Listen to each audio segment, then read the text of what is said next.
Hello everyone, नमस्ते सबैजनालाई। हजुरहरूलाई मेरो पेजमा फेरि स्वागत गर्दै।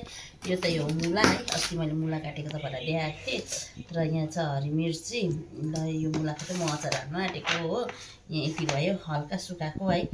र यसमा चाहिँ मैले हाल्दैछु यहाँ के छ भने पहेँलो तोरी, कालो तोरी, जिरा है, अलिकति मेथी पनि पिसेको छु। मेथी चाहिँ बेसी हाल्नु हुँदैन। र यो सबै हालेर चाहिँ यहाँ सबै म हाल्दैछु है। मसला त कम्ती होला जस्तै छ, र अलिकति अजवाइन पनि हालिदिनु पऱ्यो भनेर नि। यसको अजवाइन हाल्यो भने फ्लेभर त मिठो हुन्छ नि त, कि राम्रो हुन्छ फ्लेभर यसको, मिठो पनि हुन्छ। अजवाइन हल्का बेसी हाल्नु हुँदैन फेरि,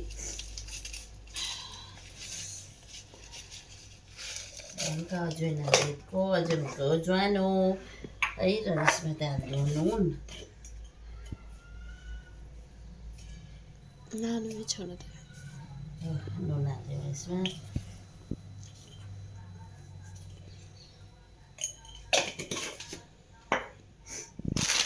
यो छ तिखालाल, तिखालाल हालिदिनुपर्छ हो। यो तिखालाल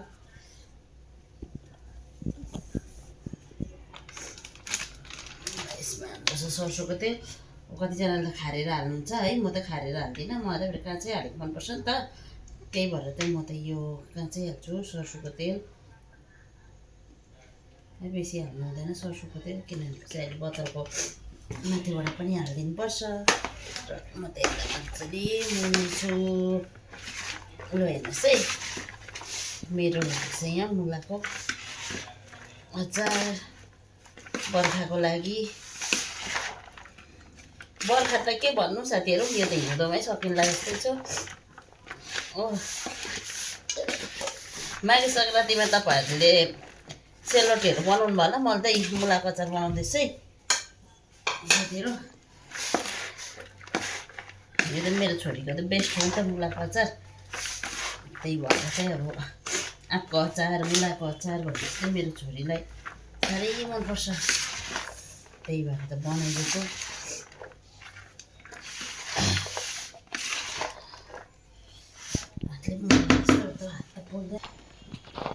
है साथीहरू, मेरो रेडी हुँदैछ मुलाको अचार।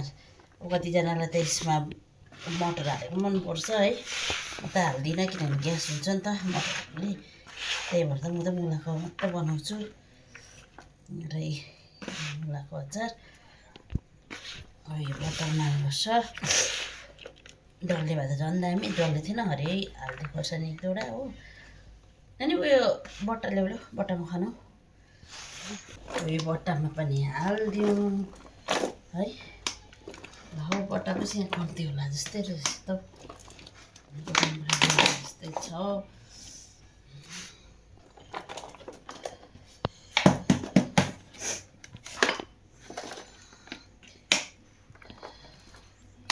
पाँच केजी मुला यति भयो।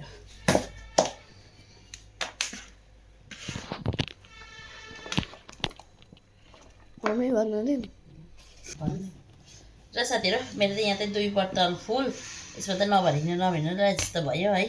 र म त अब यो माथिबाट चाहिँ काँचो तेल हालिदिँदैछु फेरि। अघि त अलिकति मसला मोल्नेको मात्रै हो। र यो माथिबाट त्यसरी काँचो तेल हालिदियो भने चाहिँ राम्रो हुन्छ है। फाइनली मेरो मुलाको अचार पनि रेडी भयो हो। अब यसलाई चाहिँ घाममा सुकाइन्छ, खानुपर्छ। हस्त साथीहरू, सबैजनालाई बाई बाई। नेक्स्ट भिडियोमा भेटौँ ल। सर्दी लागेर शेष भइरहेको छु म पनि। ल त बाई बाई।